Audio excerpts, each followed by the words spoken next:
Solidarité TV vous présente toute l'actu sociale solidaire belge servie sur un podcast. Bonne écoute.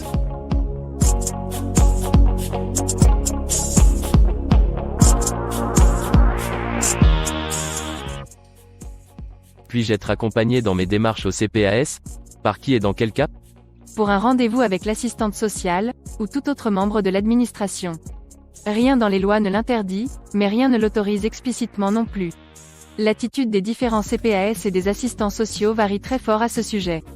Il est des situations dans lesquelles la nécessité de l'accompagnement est évidente, par exemple, problèmes de langue, difficultés psychologiques, problèmes de santé mentale, etc. Un refus du CPAS serait difficilement compréhensible. Dans les autres situations, il faut négocier au cas par cas avec le CPAS ou l'assistante sociale. Pour une audition par le conseil, le ou la bénéficiaire peut être accompagné par la personne de son choix. Elle ou il peut aussi se faire représenter par la personne de son choix. Cela signifie qu'elle ou il peut se faire défendre par une tierce personne sans être présent à l'audition. L'audition par le conseil n'est prévue par la loi qu'en matière de revenus d'intégration, donc pas en matière d'aide sociale financière équivalente ou d'aide sociale complémentaire.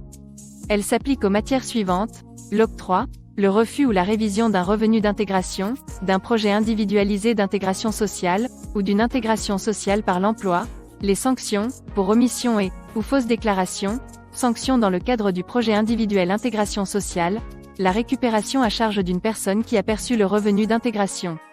Pour plus de détails, voir la fiche info, droit d'être entendu par le conseil, et quelle procédure lorsque le CPAS récupère un indu, sur le site de l'Association de défense des allocataires sociaux.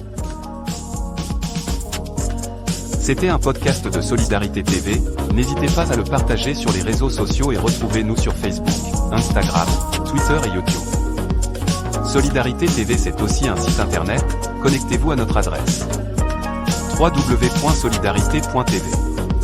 À bientôt pour un autre podcast.